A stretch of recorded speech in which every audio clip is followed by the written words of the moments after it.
am Erin. I am our Director of Operations, and I am here with Amanda Northcutt, our wonderful CEO. We are all about how digital thought leaders and creators can build businesses with rock solid recurring revenue. So, thank you for joining us today. We are so glad to have you. Okay, as we're jumping in, we're kind of talking about what it is to be a thought leader, some issues that might come up. So, let's just jump right in. Okay, Amanda, some of our viewers might be wondering, am I a thought leader? Am I cut out to be a thought leader? Do I have potential? I'm not sure if I'm qualified. I'm not sure if anyone will even listen to me. How do you respond to these common fears? Yeah. Well, unfortunately, we hear these more often than we would like to when I'm in direct like selling conversations or doing coaching calls or anything like that. And unfortunately, I hear this more often than not from women. And so we have like a special emphasis on wanting to work with women and help women sort of like discover their area of both expertise and passion and the experiences of their professional and personal life that can come together in the culmination of sort of like a knowledge based business. And so we help people find out what their knowledge based business could be, meaning, what do I have inside of me? What ingredients do I have inside of me that can be put together and brought forward to the world in the form of like digital products and services, right? And yeah, like you said, Aaron, everything. I'm not sure if I'm qualified. People won't listen to me. Like I really, really just it hurts my heart to hear those phrases from anyone who has experience, and other people, on the outside that know you well probably see that depth and breadth of experience and passion and the wealth of knowledge that you have inside of you that you've accumulated over the course of years, right? We're not talking about people who are, quite young, aside from like literally, but folks who have gone a little bit further into their careers, maybe they're at least 30 years old, um, and are not yet just recognizing these, again, these little like seedlings of what could be a knowledge based business, and that they'll have the actual ingredients and makings of enough information and knowledge and expertise and wisdom to package up and pass on to those who need it most. So that's kind of like the big picture why we're here. But anyway, Aaron, does that answer your question? I can't remember Yeah, what the question yeah. was. Just like what do you say to people who's battling the fears? Right. You got it. Okay, so how can someone start overcoming these doubts and what are some practical steps they can take? Yeah. So we're all quite familiar with imposter syndrome, but I just finished up a two-part newsletter series. The next one goes out tomorrow. The one last week on was like, so you're not sure if you're a thought leader, but you want to start a business. Here's the actual literal practical steps that you can take to um, help prove to yourself what others probably already see. And so this is actually, upon reflection, pretty much the exact same exercise that I went through a few years ago. Um, During COVID, it was 2022. I was working in Silicon Valley and was doing work that I really enjoyed, but did not find deep purpose and meaning in it. And so I knew there was a little bit something more out there for me, but I couldn't quite put my finger on it. And so kind of asked myself, if I was coaching someone else through the same situation, what would my advice be? And what came forward was a series of questions that led to this little like Venn diagram exercise that we're going to talk through in a minute. And then a third sort of thought exercise that we'll hopefully get to today. So, questions that I would love for you to answer if you find yourself in this kind of specific predicament where there's something more out there for you, you want to do work that is purposeful, meaningful, you want to own your own business, but you're just not sure like what the hell to do, what to talk about, right? What the basis of your business should be. So, questions that I wrote in our newsletter last week, a few of them were, what topics or subjects are you so into that you would talk to a wall about for hours on end if it would listen? That thing that you always find a way to bring up in conversation, no matter like how hard the segue or the rabbit trail you have to pursue to like get to your topic of interest. So that's number one. And then another question, what do different people come to you to get advice on over and over? You can find the commonality on what do your parents, siblings, friends, cousins, neighbors, whatever, like what are they coming to you for your specific advice on? And then we all it's the week after Mother's Day, so happy Mother's Day to all of our moms who we love and love their honesty and also support and encouragement.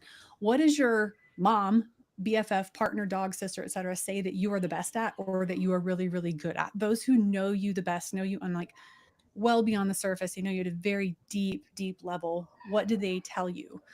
And then where does your experience lie in your professional life, but not only your professional life, your hobbies, your relationships? Like, what have you done? Like, have you taken the time to kind of sit down and write out, like, this is what I've done in my life, right? And this is what I enjoy.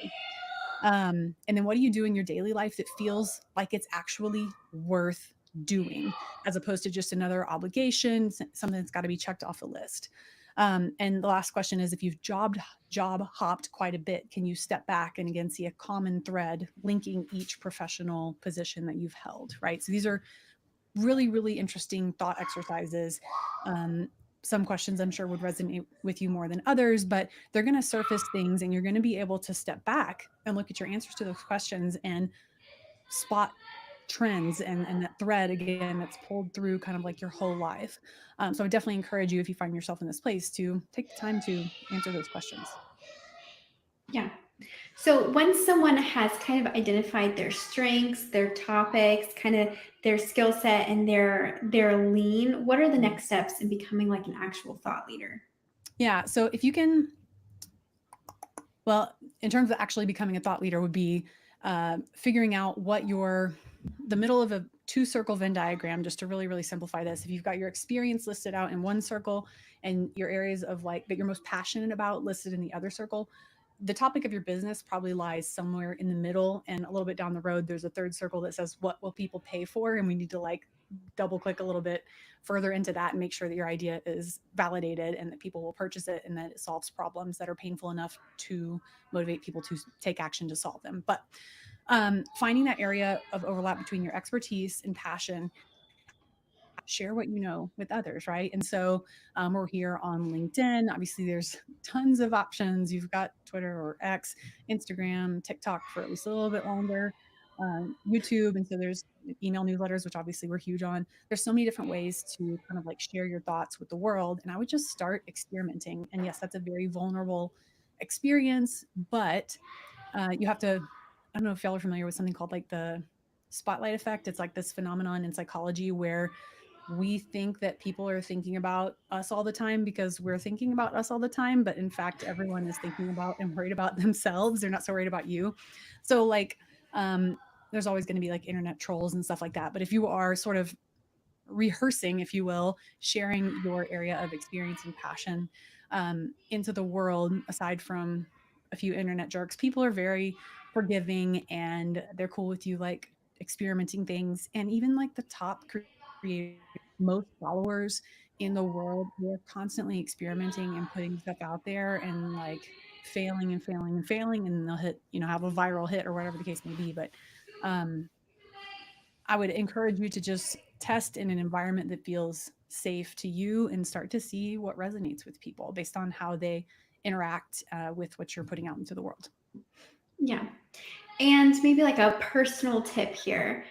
In the beginning, like getting that momentum, building that momentum can be really challenging. So, in your experience, as you have been building different businesses or even your personal like online self, like how do you overcome those fears or those thoughts of like, I don't know if I should be doing this? Like, what do you do when imposter syndrome like rears its head? I like to have proof points, right? Like proof points of my success in the past. And so, like testimonials and things like that are helpful. Even people interacting with content or replying to a newsletter to ask a question or to give a compliment or something like that is really, really helpful. And so it's reminding yourself of your past successes and also remembering, honestly, like your worth does not come from your professional accomplishments or lack thereof. Like you are a valuable and worthy person no matter what you do or don't do. And so like detaching your worth from your work, I had to learn this the very, very, very hard way. Those things were so like tightly bound in me in my 20s. And I'm a much more mature and hopefully wise person for having gone through that expectation, like very painful separation process. But now I feel much more free to experiment and to try things because I know that like my worth and value as a human and how people who are close to me view me is not reflected in any work that I do or don't do. So Yeah. Yeah. That's really good. I did try to drop the picture of the Venn diagram in the chat, but it won't let me send a picture. So if you are really wanting to see that, just sign up for our newsletter and then respond to it because we'll see it and we can send you last week's edition of the newsletter. And then you'll also have our newsletters coming to your inbox every week and you won't miss it going forward. So this has been incredibly insightful. Before wrapping up, any final thoughts or advice for viewers who are ready to start their journey as thought leaders? yeah, I do definitely have one more. So this is the subject of our newsletter that's going out tomorrow. So it's a little bit of a teaser. But also you can sign up for our newsletter. The link in my bio, the button under my name will get you there, but it's newsletter.welevelupcreators.com. So we'd love to have the honor of being in your inbox every week. But um, one sort of like major proof point that could be very, very helpful to you is to do like a little branching style brainstorming exercise. And so, if you can find in the middle of that experience and passion Venn diagram, we call those your EPs. Okay, find a primary EP, that one subject in there that is really your heart is drawn to, you feel most passionate about it, and you have deep, deep knowledge and experience in it, right? So write that thing on the left side of whiteboard, a piece of paper. I like to roll out like butcher paper on my big table and like go to town and writing notes and brainstorming, or Figma or Miro are all good. But you want to write down your primary EP. For me, that's recurring revenue, like earning recurring revenue online. And then write down 3 subtopics about recurring revenue or whatever your primary EP is. And then under each of those 3 subtopics, write 3 subtopics. So now you have one thing on the left, 3 things, and now you've got 9 things. And then you want to write 3 more subtopics, if that's even a thing, for each of the 9 subtopics. But anyway, you end up with 4 ideas around a primary EP. If you can, that kind of like rolls off the tongue pretty quickly. You can do that in 10 or 15 minutes. Like you have the absolute potential to be a thought leader in that subject matter area, whatever your primary EP is. And if you can go 2 layers deeper, you actually end up with 243 ideas. You are an expert at that point, like unequivocally, undeniably, you are an expert. And so that's a really interesting proof point for you to take yourself through and just putting pen to paper. This exercise doesn't take long because this is an area that you have the most experience with and you're most passionate about.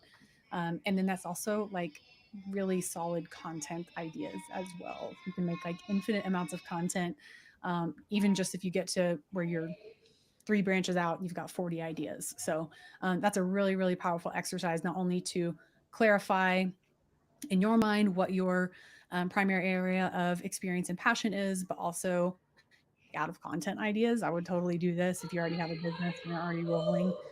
That's a really helpful thing to do. Um, yeah, so that's my advice. I would actually like put pen to paper and quiet the bullshit thoughts in your mind that are telling you that you don't know enough, you aren't worthy enough, people won't listen to you, and all those other things that are probably running through your brain constantly.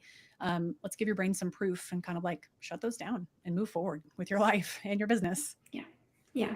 Yeah, that's really good. Awesome. Well, thank you so much, Amanda, for those encouraging words and tips and tricks. And remember, guys, don't forget to subscribe to our newsletter. If you do not already follow us, I dropped a link in our chat so you can find it easily there.